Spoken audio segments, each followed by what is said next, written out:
Pagdating naman sa diesel, 1 peso and 20 centavos. Hay! Wala ka na lang magawa kundi magkamot na lang ng ulo dahil wala tayong magagawa dyan. Yun talaga ang presyo ng produktong petrolyo. At syempre, wala Ganun talaga Maraming factors kung bakit ganyan. Pero ang anuhin na lang natin, higpit na lang muna tayo ng mga sinturon, mga kasama. Samantala, eto, speaking of which, na dagdag presyo, abay pag-usapan naman natin ang involuntary hunger. Actually, ito po yung usapin na lumalabas ngayon dahil batay nga po sa SWS, umakyat sa 27.2% ang mga pamilyang nagsasabing sila'y nakaranas ng gutom nitong Marso.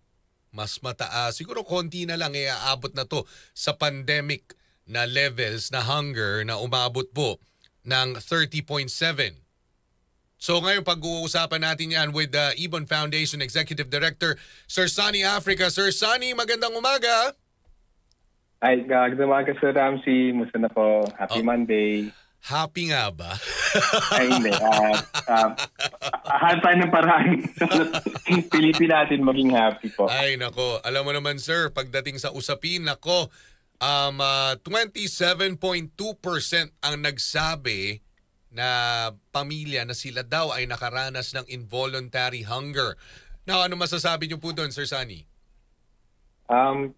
Ako gusto ko maging take-off point yung sinabi ni Pangulo Marcos noong nakaraang taon. Naalala ko yun, sabi niya sa isang interview, anong pangarap niya para sa mga Pilipino. Tapos medyo may yabang, sabi niya, simple lang, walang magugutom, walang gutom na Pilipino. Gusto ko mag-take off dyan kasi nung nakita ko nga yung results na ng SWS kahapon, tinignan ko kaagad kung kumusta kumpara dun sa umpisa ng panunukulan ni Pangulo Marcos.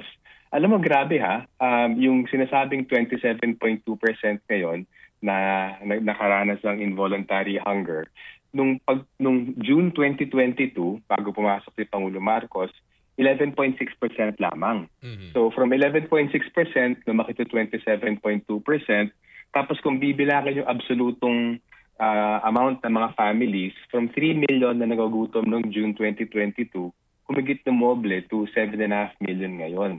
So, medyo, unfortunately, parang bigo yung pangarap ni Pangulo Marcos. Pero nakakabahala kasi nitong mga nakaraang buwan, ang daming sinasabi ng mga economic managers, kabilang sa pinakamabilis sa economic growth sa rehiyon. Unemployment rates, kabilang sa pinakamababa sa nakaraang 2 dekada. Medyo isipin natin, bakit parang hindi mararamdaman itong paglago ng ekonomiya, pagdami di umano ng nagkatrabaho, pagbaba ng unemployment? Ba't kaya yung mga pinaka-mahirap palala yung kakulungan ng kita para sa bumili ng pagkain? Parang ano, no, Sir Sunny? Sunny? Parang hindi tumutugma, no? Yung numbers.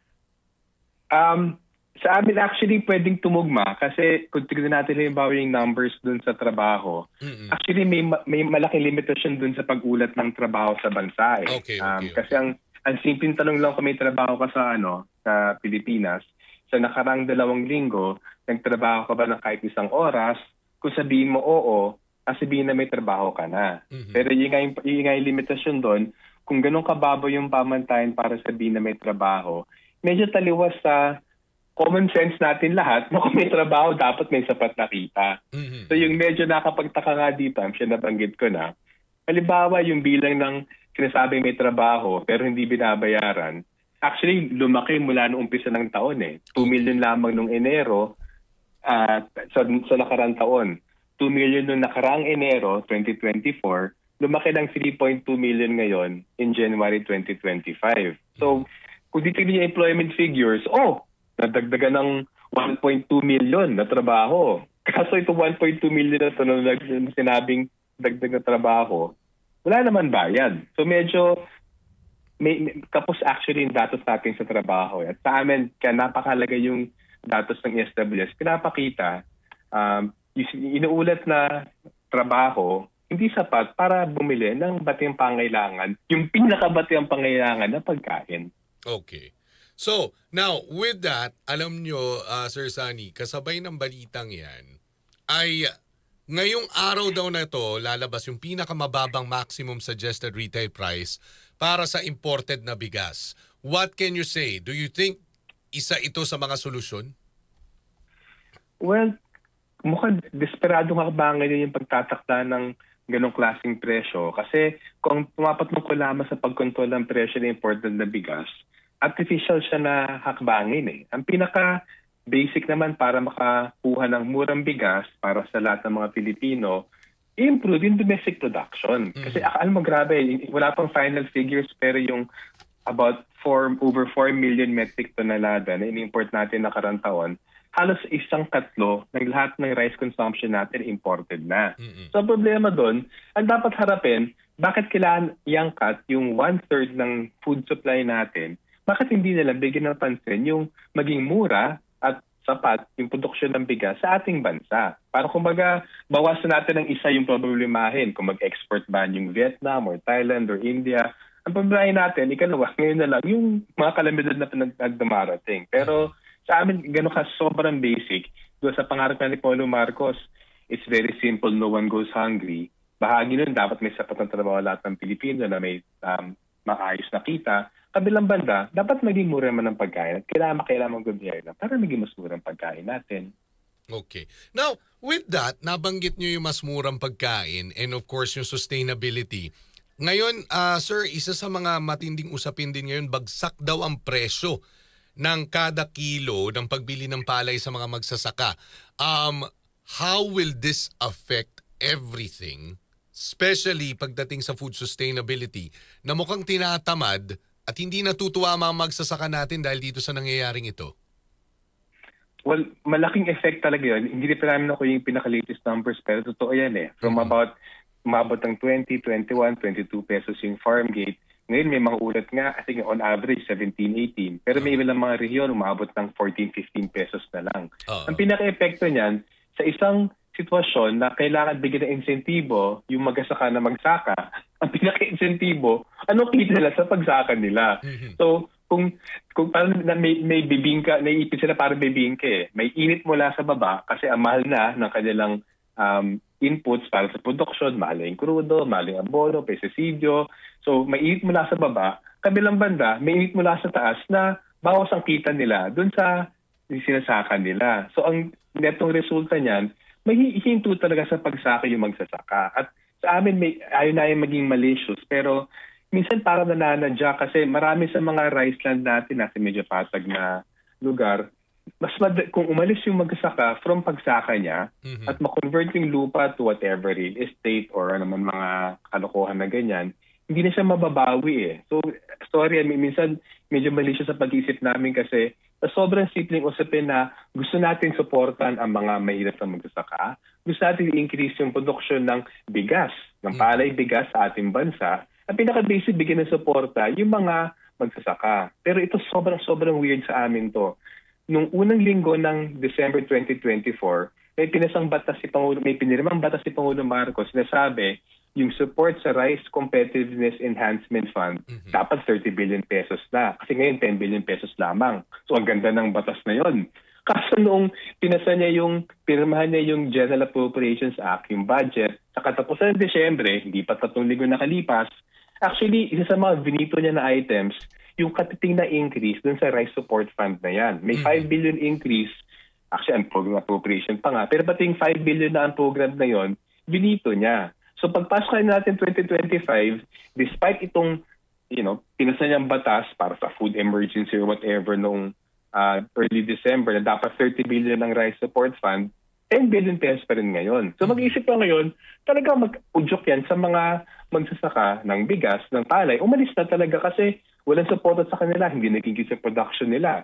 Tapos yung mga trader, babarating pa yung farm gate price nila. Maiiwan talaga sila dun sa paiging bangkarote. Ihinto na talaga sila sa pagsaka. At kung ma-convert yung lupa into real estate, tapunan ng lagyan na ng semento, apektado dyan siyempre food security natin sa madarating na taon. Okay. Now, Sir Sunny, you know what? Here's the thing. We all know for a fact na election is coming. Malapit na ang eleksyon.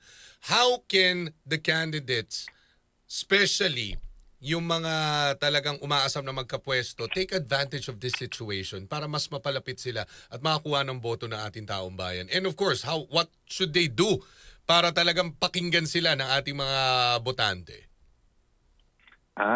Well, kung speaking of yung mga sanay na sa pagkakampanya, yung mga traditional politicians, yung mga trapo natin, I think sasamantalin nila itong paglalim ng kagutuman, paghirap ng mamamayan, sa kanilang mga matatamis na pangako. So medyo sa amin, hindi yun positibo kasi marami dito ay matagal na naman nasa pwesto at habang nasa pwesto, wala namang ginawa at parang ngayon lang may solusyon sila. Parang kung di napatapad yung solusyon, nung matagal kayo nasa pwesto, anong maasahan namin ngayon? So sa amin, problema yon kasi marami sa mga unfortunately front-running sa survey ngayon. Matagal na sila nandyan na hindi naman ginagawa yung sinasabi nilang ginagawa.